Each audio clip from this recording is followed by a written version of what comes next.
소득세인데요. 이 소득세에 대한 내용으로서 654페이지 보시면 제1절 소득세 총칙 나옵니다.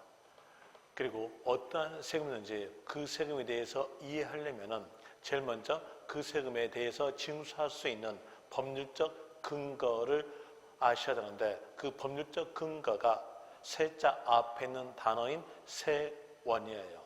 그 세원을 갖추었을 때 그 세금을 징수한다 이렇게 나오는데, 방금 보니까 소득세 그랬죠. 소득세 이랬으니까 세자 앞에가 소득, 소득세의 세원은 개인의 소득이라는 걸 알 수 있겠죠. 그리고 개인의 소득은 개개인마다 천차만별이에요. 개개인마다 천차만별이니까 개개인에게 나타날 수 있는 소득에 대해서 법에서 기록을 합니다. 저희들은 법에서 기록했다 뜻으로서 사용되는 단어가 열거한다 라는 단어를 쓰죠. 그 열거된 소득을 본다면 이자를 받았으면 이자 소득, 배당을 받았으면 배당 소득, 근무하면서 급여를 받았으면 근로소득, 사업했으면 사업소득, 연금 받았으면 연금소득, 부동산 등을 양도하였으면 양도소득, 퇴직을 받았으면 퇴직소득 이렇게 하고, 이자, 배당, 근로, 사업, 연금, 양도, 퇴직을 제외한 나머지 소득은 기타 소득 이렇게 기록이 되어 있습니다. 이 기록된 소득이 법에서 정한 일정 기간, 저희들은 법에서 정한 일정 기간을 보고 과세 기간 그래요. 소득세법에서 정한 일정 기간은 1월 1일부터 12월 31일로 정해져 있죠. 1월 1일부터 12월 31일 이 기간에 어떤 개인에게 이러한 소득이 나타났으면 그 소득에 대해서 과세한다라는 이로써 소득세 그런 거예요. 그리고 이 소득에 대해서는 개인의 소득이니까 합쳐줘야 그 사람의 소득이 나오게 됨으로 인해서 합친다 뜻으로서 사용된 단어가 종합이라는 단어 쓴지는 아시죠? 그래서 종합과세다. 합쳐서 과세하는 것이 원칙이다. 종합과세가 원칙입니다. 원칙이 있으면 예외가 있죠. 예외적 내용으로서 분류과세가 있어요. 이 말은 소득세에 대한 내용을 세 개로 분류하겠다는 뜻입니다. 세 개로 분류한다 했으니까 하나는 합친 것, 두 개는 합치지 않는 것에 대한 내용으로서 분류과세는 다른 소득과 합치지 않고 혼자 따로 과세다 라는 의미로서 구분과세 되는 것으로서 두 개 있어요. 두 개로서 하나는 부동산을 양도했을 때 되는 양도소득, 또 하나는 퇴직소득 이렇게 하는데, 왜 다른 소득과 합치지 않고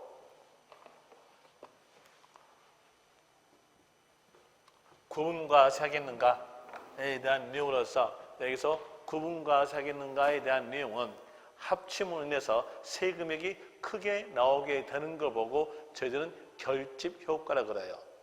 합쳐서 누진세율 적용되니까 세금액이 크게 나온다. 그러한 결집 효과를 방지하기 위해서 양도와 퇴직만큼은 합치지 않고 다른 소득과 구별해서 구분과세한다 이렇게 나옵니다. 이 내용이 나오는데 여기에 대한 내용으로서 이해하기 위해서 예를 들어줄게요. A라는 사람이 1월 1일부터 12월 31일 이 사이 기간에서 발생된 내용으로서 가정합니다. 가정하니까 만우절 날짜로 잡아줄게요. 만우절 날짜로서 근대판 만우절 4월 1일 날짜에서 이분이 퇴직하였다고 가정하고요. 그리고 현대판 만우절 날짜 그냥 가정합시다. 7월 1일 날짜 7월 1일 날짜에서 사업을 시작하였다 이렇게 해보죠. 이랬을 때에 이 내용만 이 기간 동안에 A에게 나타나고 다른 내용은 전혀 이 기간 동안에 나타나지 않았다고 가정한다면 여기에서 A의 소득이 나옵니다. 1월 1일부터 3월 31일까지 근무했으니까 근무함으로써 급여를 받았음으로써 근로소득, 퇴직 받았으니까 퇴직소득, 사업했으니까 사업소득에 대한 내용이 A의 소득 되겠죠. 그리고 이 A의 소득에 대한 내용으로서는 언제 합칠까요? 합친다면 언제 합칠까요? 연말 합치겠죠. 연말 합치니까 소득세의 납세의무 성립 시기는 과세기간이 끝나는 때 이렇게 나옵니다. 그런데 끝나는 때로 알고 있으면 8글자를 알아야 되니까 8글자 다 외우는 것보다는 2글자로서 알면서 연상하고 연말로 연상하고 그리고 답은 끝나는 때에다가 답하시면 훨씬 더 여러분들이 쉬울 거예요. 이제 소득세의 성립 물어본다면 연말로 연상하여서 답은 과세기간 끝나는 때에다가 하시면 됩니다. 그리고 납세후 성립됐다면 세금액을 산정한다라는 의미로서 확정 나오죠. 확정에 대한 내용은 신고, 결정 둘 중에 하나인데 보유 세금은 결정, 보유 외 세금은 신고입니다. 이 소득세에 대한 내용은 보유 외 세금이니까 신고 되겠죠. 신고에 대한 내용은 자연스럽게 다음 년도 갑니다. 다음 년도 5월 1일부터 5월 30일까지 신고함으로써 세금액이 정해진다라는 내용으로서 이 신고 기간을 보고 확정 신고 기간 그래요. 확정 신고는 다음 년도 5월 1일부터 5월 30일까지 이렇게 하면 되는데 이제 보니까 합쳐져 있죠. 합쳐진 것에 대한 내용의 세율 구조는 누진세율이에요. 과세표준 가액에 따라서 6%부터 40%까지 누진세율이 적용됩니다. 이렇게 누진세율이 적용되니까 합치게 되면 세금액이 어마어마하게 크게 나오게 되는 결집 효과가 나온다는 얘기예요. 왜 그럴까요? 퇴직입니다. 퇴직에 대한 내용은 입사해가지고 1년 근무하였으면 퇴직금 한 달 붙고요. 1년 더 근무했으면 한 달 퇴직금 또 붙고요. 계속 근무하면서 퇴직금에 대한 내용이 누적 돼갑니다.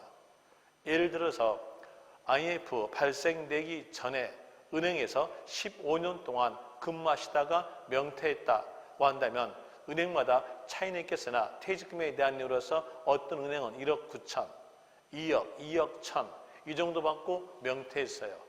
이 퇴직금에 대한 내용이 퇴직했던 시점에서 일시에 나오죠. 그 일시에 나왔던 이 퇴직금액에 대한 내용을 이 소득과 합쳐가지고 누진세율 적용되면 아까 IMF 때 은행에서 근무했던 그 사람에 대해서 여가 끝세율 적용돼요. 그러면 세금액은 얼마 나오냐? 이때 납부할 세금액이 거의 5천만 원 정도 납부합니다. 어때요? 어마어마하게 나오죠. 이렇게 세금액이 크게 나온 것을 방지하기 위해서 이것만큼은 합치지 않고 혼자 따로 계산된다 이렇게 나옵니다.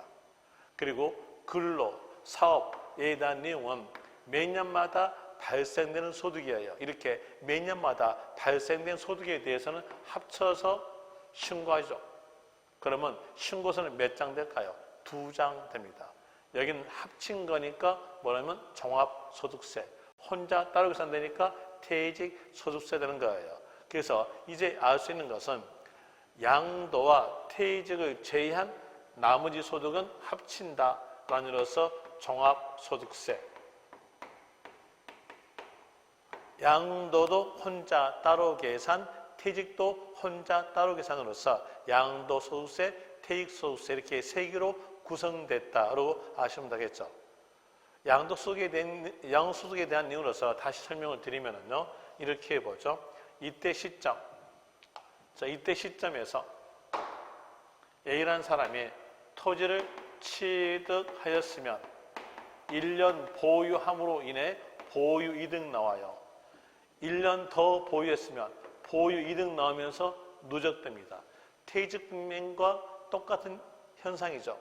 1년 근무했으면 퇴직금 한 달 붙고 1년 더 근무했으면 퇴직 한 달 또 붙는 내용으로서 계속 보유하면 보유할수록 보유이득이 누적되면서 이때 시점에서 팔았던 시점에서 누적된 보유이득이 일시에 실현됩니다.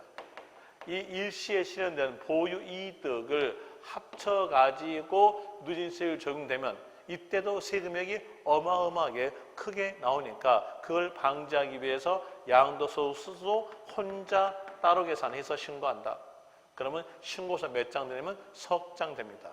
여기에 대한 내용 합치는 거니까 종합소득세, 혼자 따로 되니까 퇴직소득세, 혼자 따로 되니까 양도소득세 되는 거예요. 이제 여기에 따라서 알 수 있는 것, 퇴직소득세, 양도소득세, 종합소득세, 성립 물어본다면 성립은 다 똑같은 게 뭘로? 연말. 또 확정 신고 물어본다면 다음 연도 5월 1일부터 5월 31일까지로서 아시면 될 것이고, 양도소득과 퇴직소득은 혼자 따로 계산된다라는 이유로서 구분과세라는 이유로서 기억하시면 됩니다. 자, 이 내용에 대해서 교재 체킹해 주면은 654페이지에서 네모 1번 소득세 개념에서 소득세는 밑줄, 그 옆에 개인이 밑줄, 그리고 그 밑에 줄, 그 문장 끝에서 국세에다가 밑줄, 네모 2번 소득세의 특징에 대한 내용으로서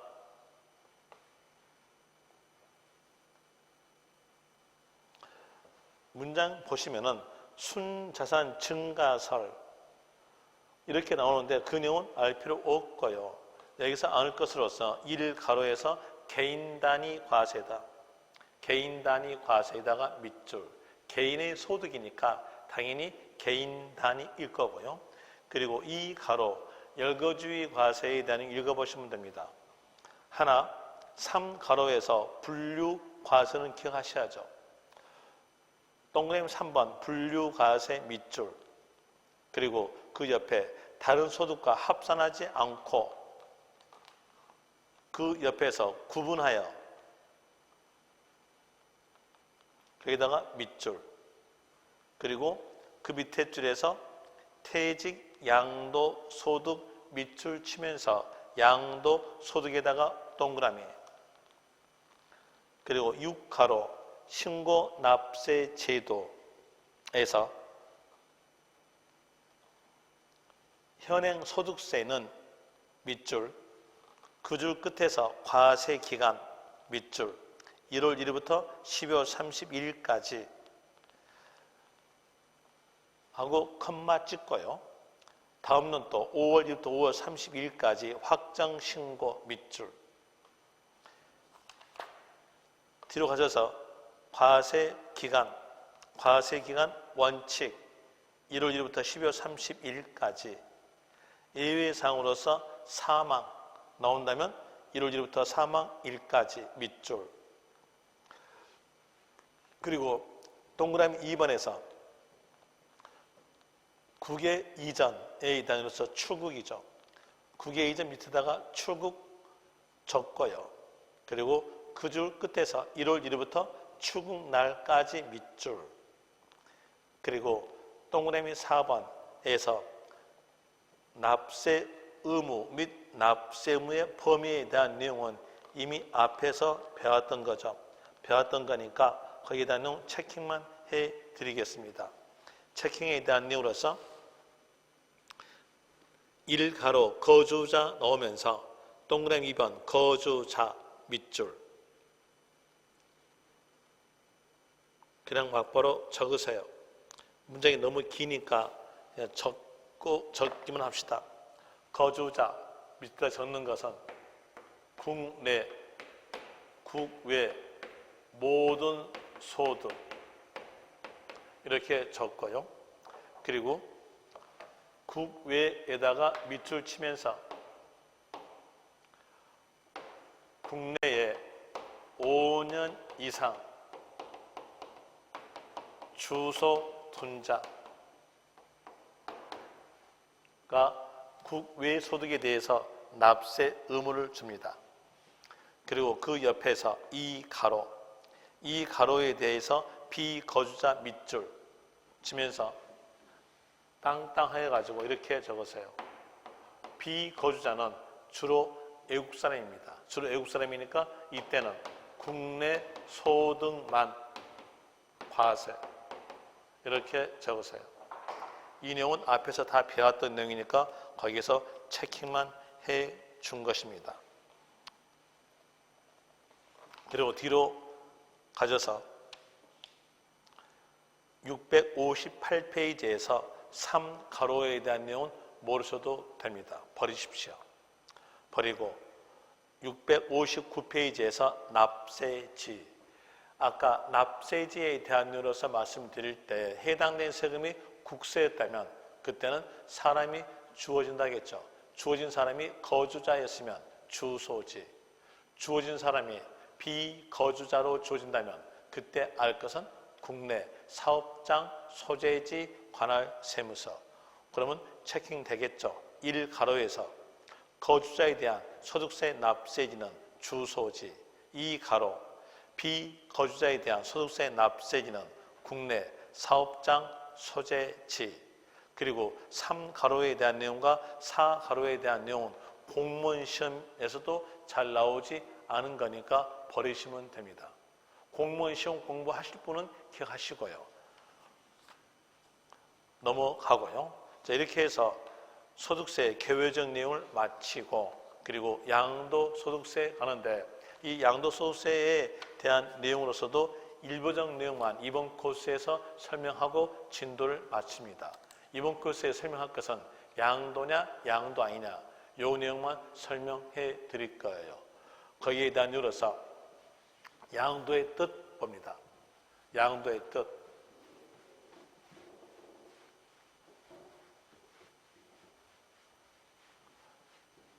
양도의 뜻에 대한 내용은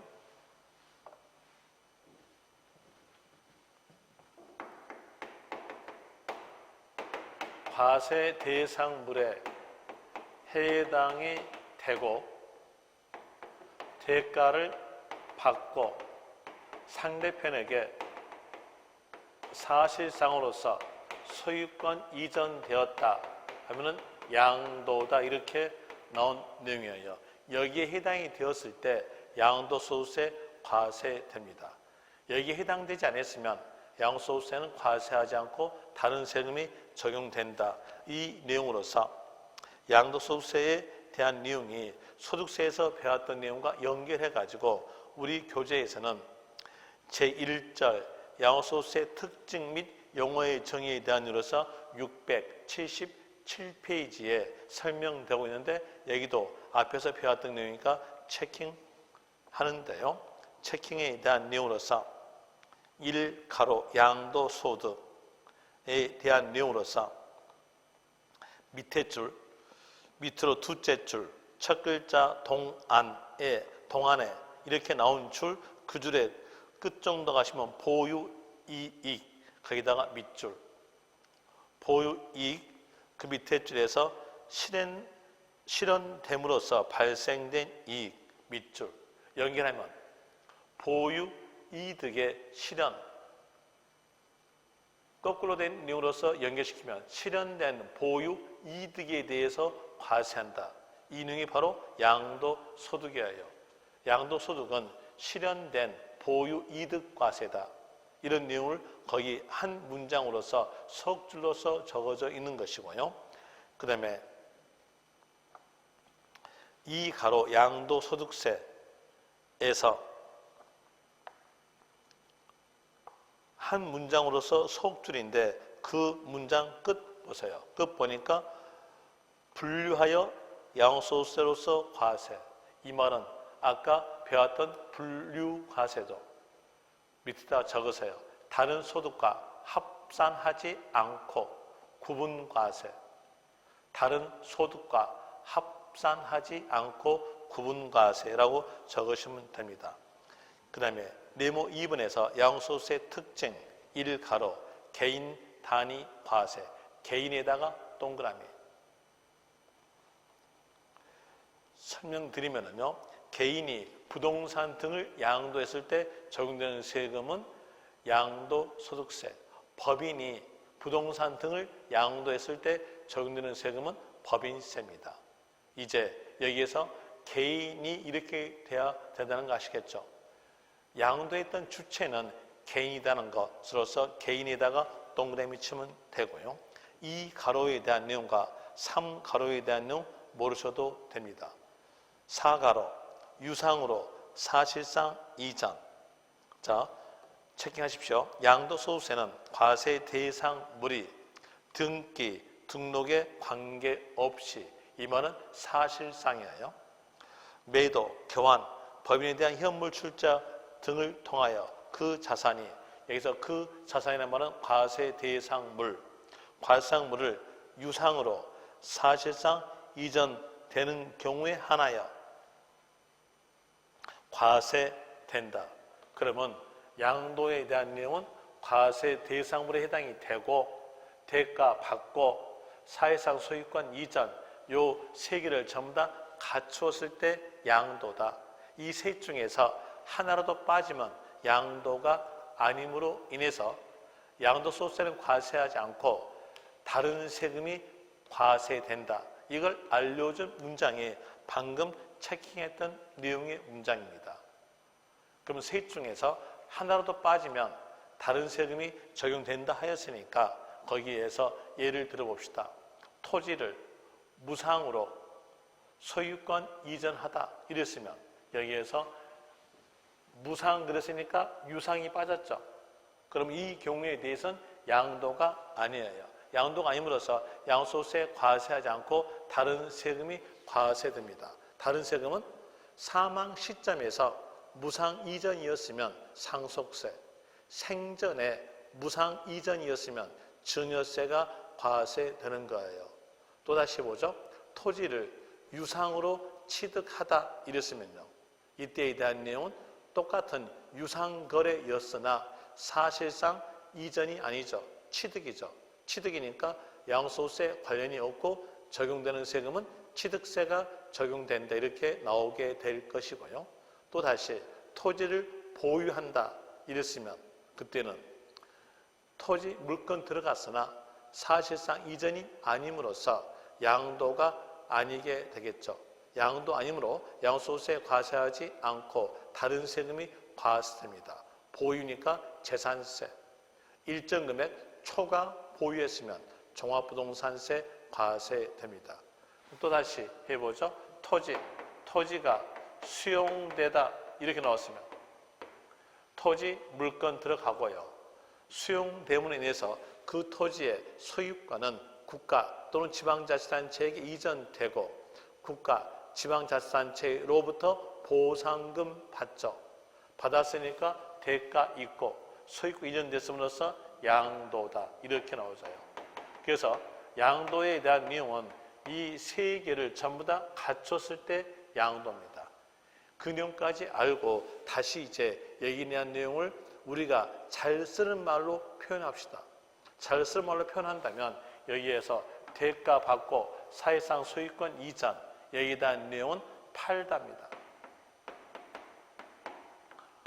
팔다니까 소유권 넘겨주고 돈 받다잖아요. 돈 받다 뭐였어요? 대가 있는 거래. 소유권 넘겼잖아요. 뭐예요? 팔다예요. 그런데 어떤 물건을 팔았냐에 따라 가지고 장사냐 아니면 양도냐 이렇게 두 개로 구별됩니다.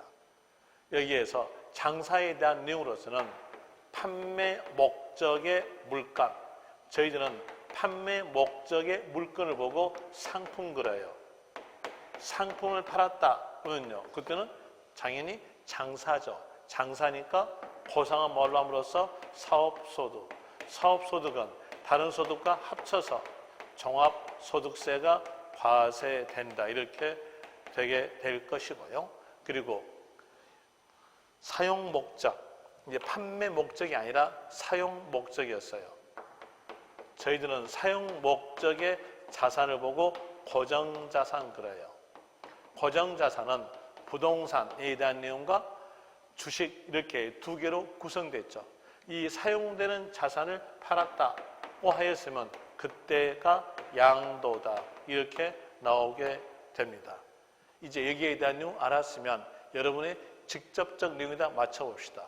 여러분들이 소유하고 있는 아파트에 대한 내용은 판매 목적일까요? 아니면 사용 목적일까요? 당연히 그 아파트는 사용 목적이죠. 사용 목적이니까 그 아파트를 팔았을 때 적용되는 세금은 양도소득세가 적용되는데 이렇게 나옵니다. 다시 이렇게 가정합시다. 건설업체가 아파트를 팔다 하면 어떨까요? 그 아파트는요, 건설업체가 이렇게 했으니까 판매 목적이겠죠. 그때에 대한 내용은 양도소득세가 아니라 종합소득세가 과세됩니다.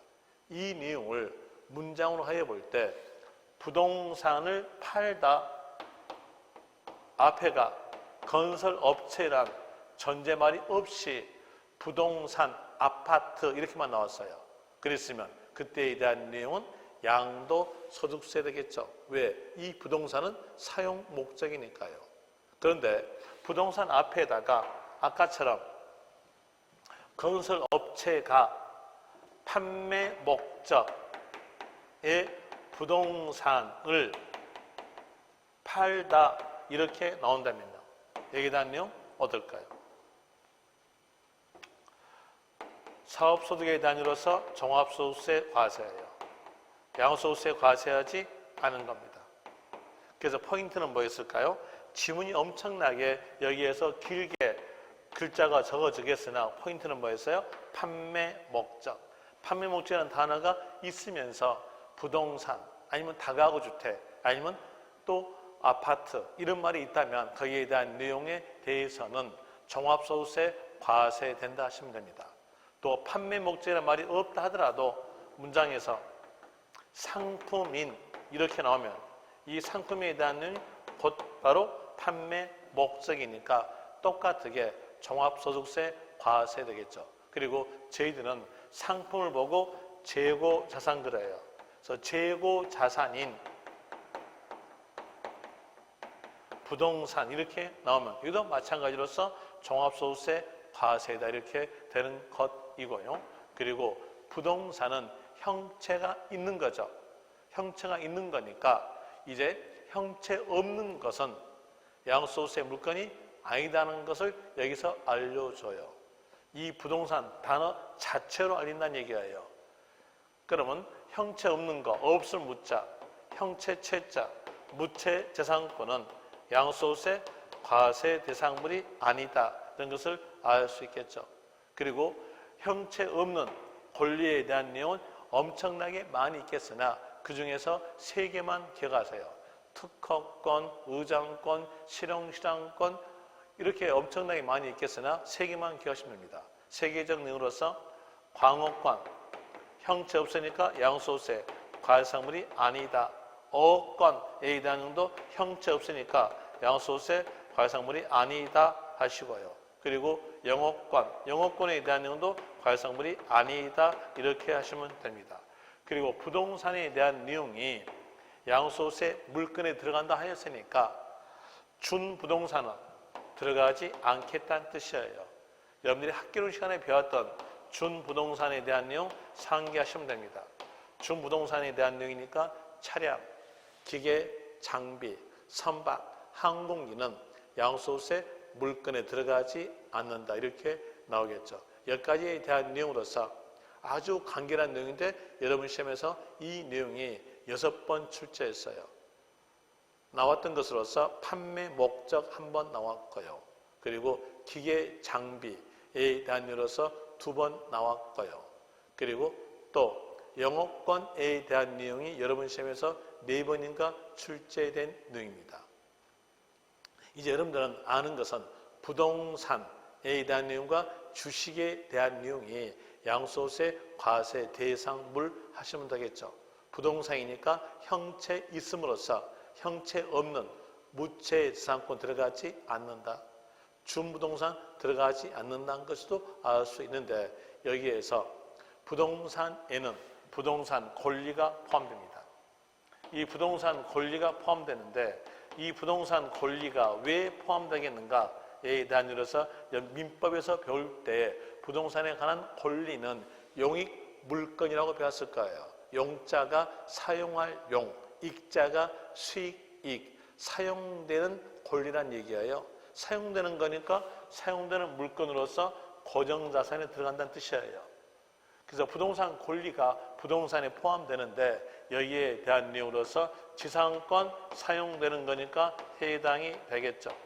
또 전세권도 사용되는 내용으로서 해당이 돼요. 그런데 조심하실 점으로서 지역권 어떻게 했는가? 여러분들이 민법에서 배울 때 지역권은 소유권과 별도로 팔 수가 없다고 했어요. 그럼 보세요. 지역권을 팔다 말이 안 맞잖아요. 그러니까 지역권은 들어가지 않는 겁니다. 이거 조심하세요. 지역권은 양도소득세 물건 들어가지 않습니다. 원인은요. 파는 물건이 아니니까요. 그래서 지역권은 포함되지 않는다 이렇게 나오게 되고, 그리고 또 여러분들이 배웠던 내용으로서 임차권도 배웠을 거예요. 민법에서 임차권 배울 때 임차권은 법적 권리가 아니라 경제적 권리다라고 민법서 배웁니다. 그러면 이 경제적 권리에 대한 내용은 등기를 행해줘야 주장할 수 있는 거거든요. 이제 소득세법에서는 임차권 앞에가 뭐 붙이냐면 등기된 이 단을 붙여요. 그래서 등기된 임차권에 대한 내용이 양도소득세 과세 대상물입니다. 그러면 등기된 단어가 없으면 어떻게 했는가? 그건 틀린 거예요. 등기된 단어가 없이 임차권 이렇게 나온다면 여기다 내용 과세 물건이 아니다 이렇게 나오게 됩니다. 여기에 대한 내용으로서는 기타 소득으로서 다른 소득과 합쳐가지고 종합소득세 과세입니다. 점포 임차권, 등기되지 아니한 임차권 이렇게 나온다면 그때는 종합소득세입니다. 양도소득세 과세하지 않는 것이고요. 그리고 또 이 부동산 권리에는 부동산 취득 권리를 끼워 넣었어요. 이 부동산 취득 권리에 대한 내용은 글자 그대로입니다. 글자 그대로 부동산을 취득할 수 있는 권리예요. 부동산을 취득할 수 있는 권리니까 당연히 아파트 분양권에 대한 해당이 될 거예요. 또 재개발, 재건축 입주권에 대한 내용도 해당이 됩니다. 그리고 예전에 주택공사에서 발행된 채권으로서 주택 상환 채권이 있습니다. 이 주택 상환 채권에 대한 내용을 이해하기 위해서 일반적 채권에 대한 내용과 비교하여 보죠. 일반적으로 채권 하면은 채권 앞에다가 상환이라는 단어를 붙이지 않는다 하더라도 채권을 보유하고 있으면 유치원생도 또 초등학생도 만기 때 현금으로 상환받는다는 것을 알고 있어요. 그런데 이 문장으로서는 굳이 채권 앞에다가 상환자 붙였어요. 상환자 붙였으니까 일반적 경우는 다르다는 얘기죠. 현금으로 상환하지 않고 뭘로 상환하겠다? 주택으로 상환하겠다는 뜻입니다. 그러면 주택 상환 채권을 보유하고 있으면 만기 때 주택으로 상환받음으로 인해서 주택을 취득할 수 있는 권리로 부동산 취득 권리에 해당된다 이런 뜻이에요. 이제 여기에서 구별점 찾아냈어요.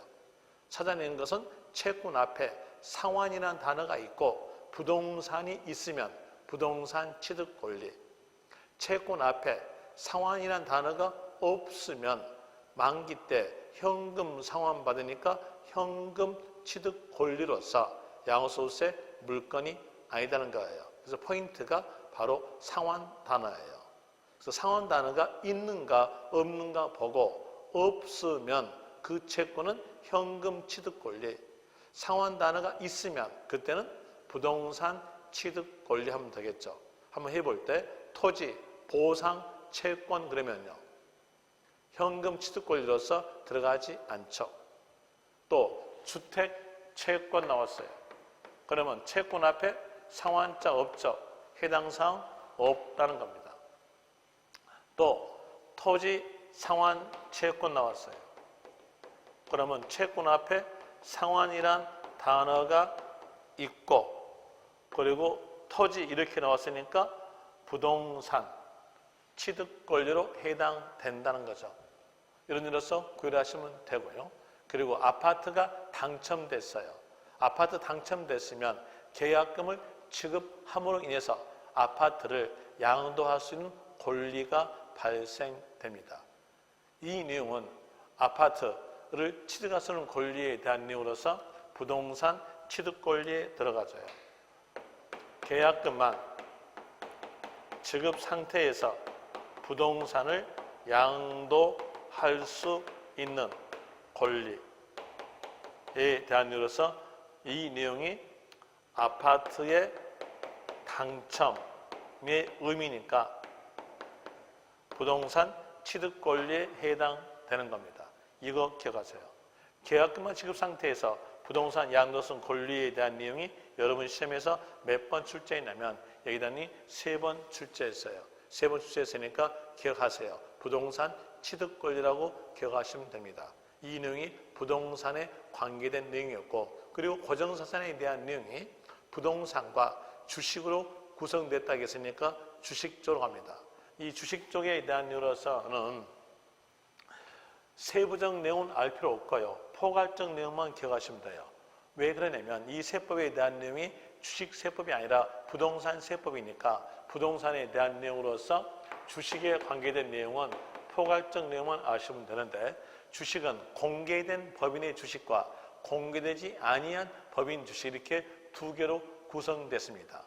공개된 법인의 주식은 상장 법인의 주식에 대한 내용으로서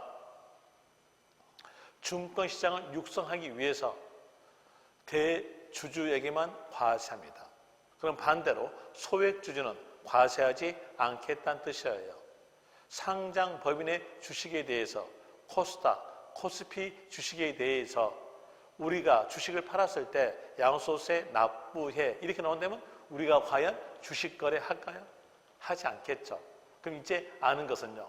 상장 법인의 주식에 대해서는 누구만 과세하겠다? 대주주만 과세다. 이렇게 하시면 돼요. 그럼 소액주주는요? 과세되지 않는다. 라는 이유로서만 아시면 되죠. 대주주와 소액주주의 구별에 대한 이유로서 대주주는 몇 퍼센트 또 그 자산 총액에 얼마 금액을 소유한 자 해가지고 아주 복잡하게 나옵니다. 그런데 그 복잡한 숫자는 외울 필요 없고 간단하게 대주주일 때만 상장 법인에 대해서 양도소득세 과세된다. 이렇게 아시면 되고요. 그리고 비상장 법인 주식, 비상장 법인의 주식은 증권시장 육성하는 관계가 없죠.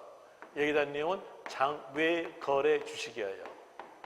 이 문장에서 비상장 나온다고 할지 장외거래 이 단어가 있으면 이 단어 보자마자 대주주도 과세, 소액주주도 과세다. 이렇게 아시면 됩니다. 그리고 주식에서 흘러나온 것이 파생상품이에요. 이 파생상품에 대한 내용으로서는 선물환, 코스피 200 옵션 이런 내용이 있는데 거기에 대한 내용들은 알 필요 없고 파생상품 단어만 기억하시면 돼요. 파생상품 단어에 대한 내용이 양도소득세 물건 들어간다 하시면 됩니다. 그리고 마지막으로서 기타 자산. 기타 자산에 대한 내용은 주식에 대한 내용과 부동산이 합치됐기 때문에 기타 자산 이렇게 칭하는데 여기에 대한 내용으로서는 5개 있습니다. 작년까지는 4개였었는데 올해 하나가 신설됨으로써 5개 되는 거죠. 이 5개에 대한 내용으로서 2개에 대한 내용은 주식에 관계된 거예요.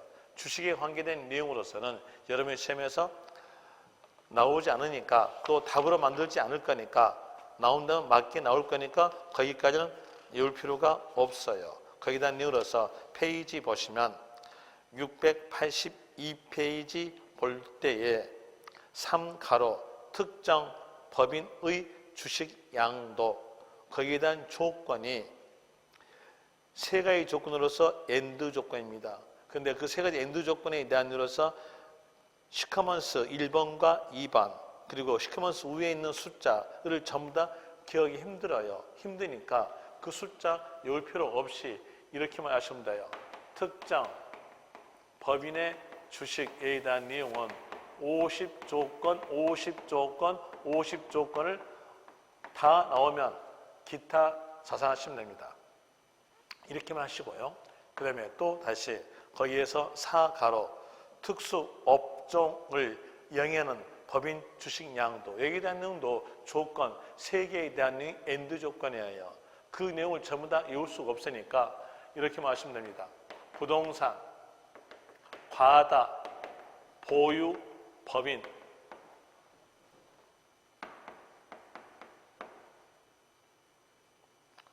부동산, 과다, 보유, 법인의 주식. 아니면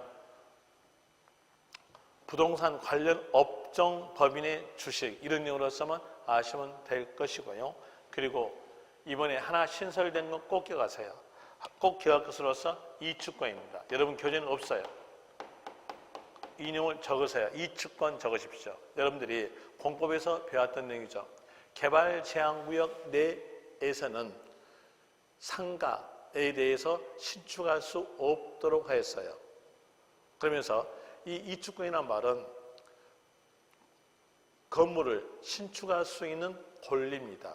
옮겨서 신축할 수 있는 권리에 대한 내용이 이래 작년까지는 양도소득세 과세 대상물에 넣지 않았는데 올해 넣어졌어요. 올해 넣어졌으니까 개발제한구역 내에 있는 이축권은 양도소득세 과세 대상물이다라고 기억하시면 돼요. 글자 그대로 이축권, 옮길 이, 축자가 신축할 축, 옮겨서 건물을 신축할 수 있는 권리를 말합니다. 여기에 대한 내용 기타 자산에 들어간다는 거 아시고요. 그리고 또 다시 2개에 대한 내용으로서 더 기억하세요. 기억할 것으로서 특정 시설물을 일반인보다 싸게 이용할 수 있는 권리에 대한 내용으로서 교재상으로서는 682페이지에서 이 가로에 나온 내용입니다. 이 가로에 대한 내용으로서 읽어드리면요. 시설물의 명칭은 따지지 않고 일반인보다 싸게, 일반인보다 배타적으로서 이용할 수 있는 권리. 그렇지 않으면 시설물의 명칭은 따지지 않고 일반인보다 싸게, 일반인보다 배타적으로 이용할 수 있는 주식. 이렇게 나오는데 그 내용에 대해서가 한 문장으로서 넉 줄, 5줄이에요. 그 내용을 전부 다 우리가 외울 수가 없으니까 여기서 이용하는 건요. 이걸 이용하시면 돼요. 시설물의 명칭은 따지지 않는다 했으니까 여기에서 명칭이 어떻게 나오는지 신경 쓰지 말고요. 문장에서 이용할 수 있는 권리 이 말 나온다겠지?